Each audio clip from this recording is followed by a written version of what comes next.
So, as you may or may not know, I am studying in Spain, chiropractic. So, in a couple of years, or just 1 year actually, we are gonna have actual patients in the clinic in Spanish. So, this means that learning Spanish is a very high priority in my life at the moment.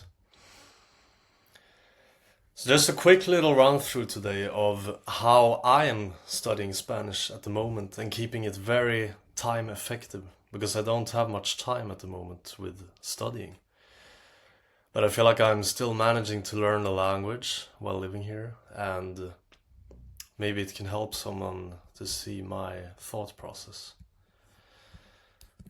So, first of all, the consistency aspect. I think with every studies, but especially learning a language, consistency is so important.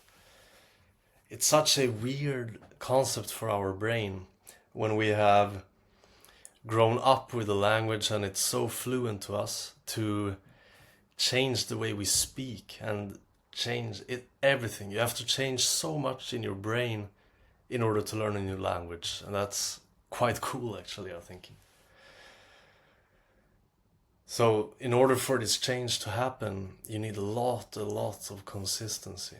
Because you keep doing failures and you need the failures in order to see where you need to improve. So, at the moment, it's just 30 minutes per day.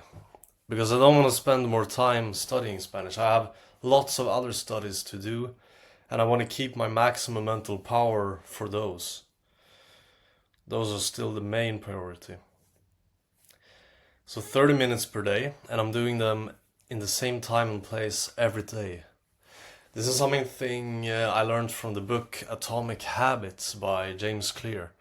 If you want to make a habit, do it after the same habit that you know you're going to do every day. So for example, if you brush your teeth and you do something after that, you're more likely to do it than just in a random time slot. Because you're associating to another automatic habit that you already have. So I'm always studying Spanish after my one focused study session in my normal subjects, like neurology or anatomy or pathology or whatever, linked to the chiropractic studies. So I will do these, take a little short break, and after that, directly into the 30-minute Spanish session. So with only 30 minutes, you cannot learn super much, but I can learn a little bit, learn it very well, and then use it during the day when I speak to people in Spanish here in Barcelona. So what do I do during these 30 minutes? It's basically this. So the current learning strategy is based off of AI. I found a ChatGPT chat that was specialized for learning languages. So I started using this like half a year ago or maybe. It's very good because you get like your own teacher actually. And it kind of guides you into how you need to think and certain words that you need to learn, but also the grammar. Like just studying grammar from a textbook, I think it's very boring, and also I don't know if it's that effective. Because grammar is one of those things that you really need to use it and see it in sentences in order for it to make sense. Because there's so much and it's so complicated. So right now I'm using this AI, and every morning the first thing I say to it is teach me 5 new words from English to Spanish. 5 new words, that's the key goal. It's not a lot, but if you think 5 new words for 100 days in a row and then you have 500 words, you can pretty much speak fluently with that. 5 new words it gives me, and then I ask it to give me a small text in English including these 5 new words. Because if you use new words in an actual sentence or an actual text, you're more likely to have them stick in your mind. So a small text it gives me, it writes it automatically, quite impressively. And then what I have to do, my active part, is that I translate this English text and write it in Spanish from scratch without cheating or without using Google Translate or anything. This way, as you know, you need to be active while studying, so my brain is super active and forming these new connections in my mind. So I'm writing this Spanish text and then I'm sending it to ChatGPT again. Now what it does then is that it corrects my mistakes. So I'm getting everything. I'm getting new words, I'm practicing grammar, I'm practicing building sentences, and I'm also getting corrected on my failures.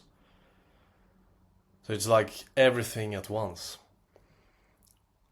I'm usually able to do 1 or 2 of these texts in these 30 minutes, and it requires quite a lot of focus. So I think it's like a good balance. After I have the corrected Spanish text, I will then read it out loud. So I'm even more reinforcing the language into my brain because I'm actually hearing myself speak it.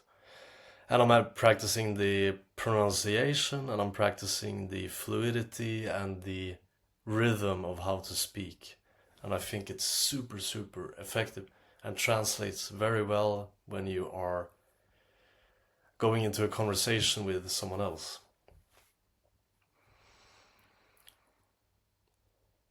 Having the mindset that you just learn a little bit every session is so powerful because it actually makes it easier to learn new things every time.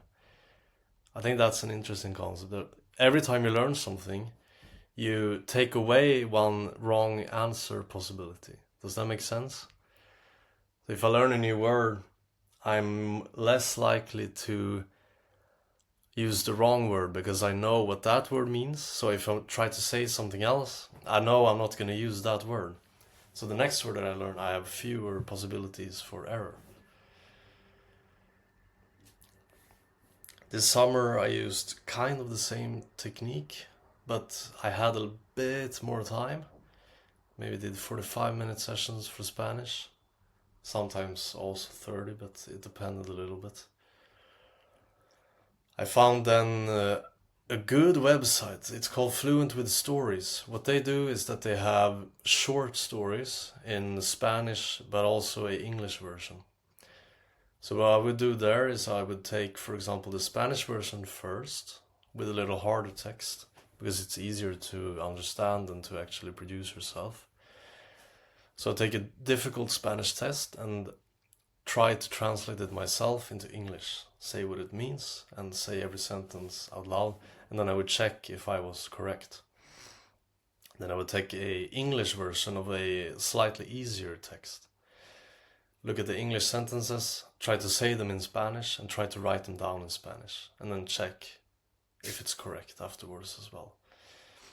This way, working with sentences, I feel like it's so useful. And when you have these Spanish texts, either from the ChatGPT or from these professionals, you actually see how the language is structured. Because it's not always that clear, but you're just picking up on it automatically. And then sometimes I would also watch or listen to Spanish YouTube, there are vlog channels that speak slowly in order for people to learn, like it's their specialty in their channel for English speakers to learn Spanish. So they speak slowly, but it's still quite entertaining and nice to watch, I think. So that would be my perfect strategy. If I would spend a little bit more time each day, I would do 5 new words with ChatGPT with a small text, translate that from English to Spanish. I would read some stories on Fluent with Stories, watch the YouTube, and then speak to a lot of people in the streets. And that would be the full package. I still have faith in my 30 minutes per day because it's the consistency that matters. And I have a lot of other things to learn as well, so I don't want to crowd my brain too much. But with some patience, I think it's going to be good.